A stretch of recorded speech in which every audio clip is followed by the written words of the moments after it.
What's up guys, AJ Maida here. In this video, I'm going to be talking about how to get listings. There's 3 parts to the listing process.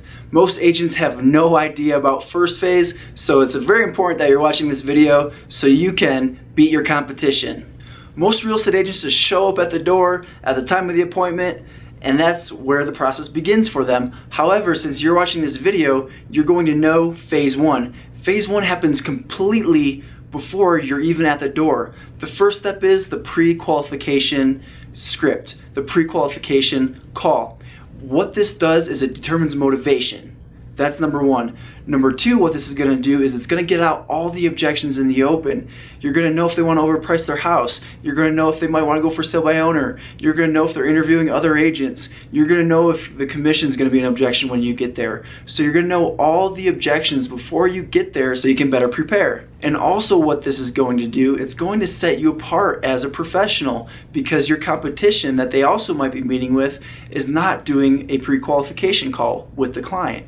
I mean, just imagine if you went to a doctor and they didn't ask you for any of your information.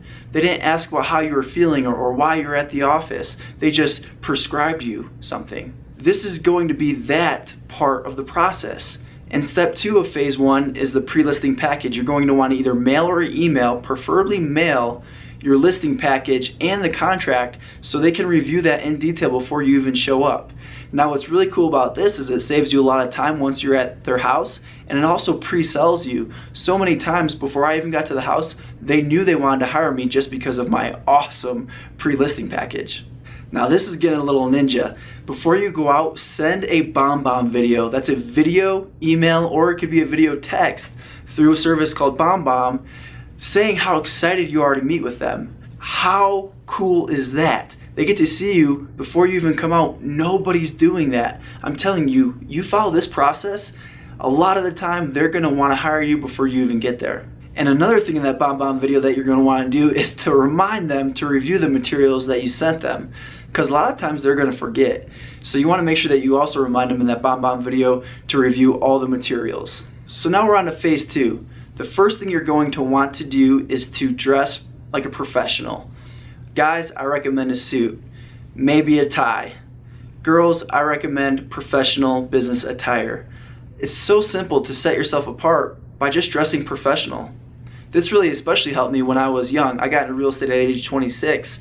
So when I showed up in a suit and tie for the most part, it blew them away. Everybody else in my market was dressed down, so this was a way for me to set myself apart. Another thing that wearing a suit does is it gives you confidence. I mean, have you ever been to a wedding where you were just dressed to the nines and you just showed up and you were confident, you felt good? Well, you want to feel that way going to a listing appointment. So now you're at the door for the listing appointment, you're looking good, you're listening to some awesome music to get you all pumped up in the car, you're just in a good space. When you actually get up to the door, knock on it and take a step back. That way it's less intimidating for the homeowner when they're opening the door. And when they open it, smile and greet them warmly and show them your enthusiasm right off the bat. Once you're inside the house, ask them if you can set your stuff at the kitchen table. You want to do the listing appointment at the kitchen table. If they want to do it in a living room or something like that, just really insist that you're at the kitchen table. And when you sit down, you want the husband and wife sitting across from you, because you don't want them being able to make contact while you're presenting, because then they're kind of sending each other signals based on what you're saying. So it's best if they actually sit across from you. So you want to take control in the situation and set it up so that you can be successful. So you just set your stuff down. Now what you're going to want to do is do a quick tour of the home. I always like to make this quick, and sometimes sellers can draw this out. So you want to say something along the lines of, hey, I'd love if you just gave me a quick tour. And I do want to make it quick because for the most part when buyers come through, they're going to do a quick walkthrough to decide if the home's for them or not. And it's going to allow me to look at the home through the eyes of a potential buyer. So when we're going through, let's just go through pretty quick. Something like that. That way it's not an hour through their house and they're telling you every little story about every room.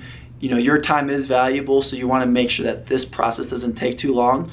And another reason I want you to do a tour with the seller is because this is a chance for you to build rapport. This starts to break the ice. It gets them to start liking you. And while the seller is showing you around the house, be taking notes. It shows that you're paying attention and that you actually care. So now it's time to present. If you did phase 1 correctly, then you're set up for success in this part.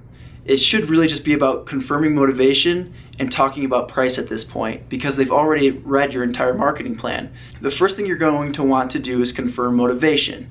People, in general, they make decisions based on emotion, not logic. So you want to bring up the reason why they're selling again, and you want to use that throughout your presentation. Now the next step is going over comparables with them, and you want to get the seller involved in the process because if you're just telling them all the information, then they start to kind of lose you and you might see a glazed over look happen in their face. So make sure that you're getting them involved in the process. And this is a pro tip. Ask them, have they seen this house? Have they been in it? Are they familiar with this street? Because this is going to do two things. It's going to allow them to tell you how much they actually know about the comparables, because if a house sold for a lot less than theirs and they actually been in it and they know that the entire house smelled like, cat pee, for example, that's important information that you need to know. And on the other hand, once you know which houses they're familiar with, it can help you determining a good sales price. Before you jump into going over the comparables though, ask them if they had a chance to review your marketing materials and if they have any questions. And as long as they actually reviewed it, you can say something like, great, I'm so glad you went over that. As you can see, nobody does more than I do to get homes sold. Wouldn't you agree? Because guys, I'm just telling you just because I sold a lot of houses, your competition probably doesn't even have a marketing plan that they're showing up with. So this is really setting you apart, and be confident in what you're doing. So now you're going into the close. And at the end of a good presentation, the close is just natural. So ask them, based on all the information that we covered today, what do you think your home would sell for? Now at this point, a lot of times they're gonna kind of say, well, you're the professional, or they might just come out and tell you. If they say you're the professional, just be like, well, I'm just curious, this home sold for $360, this one for $380. Based on these three homes that we just covered, realistically, what do you think yours would sell for? Just repeat the question. And for the most part, if you do that, they're gonna actually give you the price that they think the home would sell for. And if you presented the comps properly, then they're gonna be in a range that you're comfortable listing the home at and getting it sold. If at this point they're still overpriced than they're thinking, then you're gonna wanna go over some more conversation around the price and ask questions leading them to get a lower price for the home so that it can actually sell. One of your jobs as a listing agent is to help the seller self-discover and understand what their home needs to be priced at in order for it to sell. You're doing yourself and the seller a disservice by listing overpriced properties. So as long as they say a price that you're comfortable selling the home at, then you can simply say, great, I agree. I think we can get the home sold for that too. So based on that, I say we list it at this price, and all we need to do now is simply sign the contract. So you pull out the contract, you slide it over to them, and you give them a couple of pens. And what I like to do at this point is just go right into reading page 1. And you want to go over the contract in detail, but not too much detail. So on page 1, I would just hit the major points, and I would typically have a highlighter, and I would just highlight the major points, and I would say initial to bottom. And then I would do that for each page of the contract, just assuming the sale. And they already had a chance to read the entire contract before you even showed up, so this also helps that part of the process. Now at this point, you're probably wondering, well, what if they want to overprice the house? Well, you can ask questions such as, so you want to list your house at $380, and as you can see, all three of these comparable listings sold between $320 and $350. Specifically, what causes you to think that your home is worth $30,000 more than this one? And most of the time, it's really not based on any logic, it's just what they want for the house. And sometimes, if we're in a hot market, it's okay to list the price a little bit high, because in a rising market, sometimes the market just comes up to the price that they're looking to get. Now, you gotta be within reason. If the house really is worth $350 and they wanna list it for $380, well, that's probably not a good compromise. I would say, well, based on you wanting $380 and the comp showing that it's only worth $350, how about we do this? How about we go ahead and list it for $360, and within 21 days we'll do a market review, and if the home hasn't sold then would you agree we probably need to list it at that point at $350? All right, phase 3, you just got the listing, or you didn't get the listing. If you got the listing, awesome, doing a great job and get their house sold. Now on to phase 3. So let's talk about if you didn't get the listing. How are you gonna follow up? Before you leave the house, make sure you actually set a date of when to follow up, when they might have a chance to review the information that you gave them, talk about it with their spouse. And what you want to do at that point is immediately send them a pack of brownies. We always did this through send out cards. It's super simple. You can actually send a card with brownies for less than $10. We would do this for every listing appointment, whether we got it or not, right on the spot. and within 3 to 5 days they'd actually have the brownies at their house, and they would just be blown away.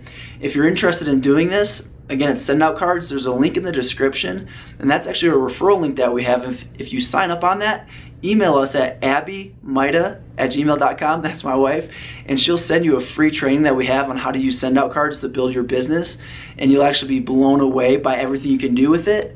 But there's more information at the link below, so make sure you check that out. So send the brownies, and then if you didn't get the listing, call back on your agreed upon callback time and say, hey, it's AJ, just want to give you a call back. We met last week. I know you had to talk it over. And they'll probably be like, oh yeah, thanks AJ, we got the brownies that you sent, that's so cool. And at that point, it's just gonna give you some brownie points, no pun intended. And at that point, hopefully you get the listing. Sometimes they just need time to think about it. That's the reality of it. I don't recommend being super high pressure, because who wants to be super high pressure? I don't want to sell that way. I don't want to be sold to that way. In addition to sending out the brownies, I would literally do it in my car from the app as soon as you leave the appointment. And then the next day, send out a BombBomb video. Hey, it's AJ, it was so great meeting with you last night. If you have any questions, reach out to me. I look forward to talking to you tomorrow night at 7 p.m. when we discussed, I'd give you a call to see if you're ready to go ahead and get your house sold with me. So you're sending brownies, you're doing a video follow-up. Again, we're just setting ourselves apart from any other agent. And if you did get the listing, still send the brownies.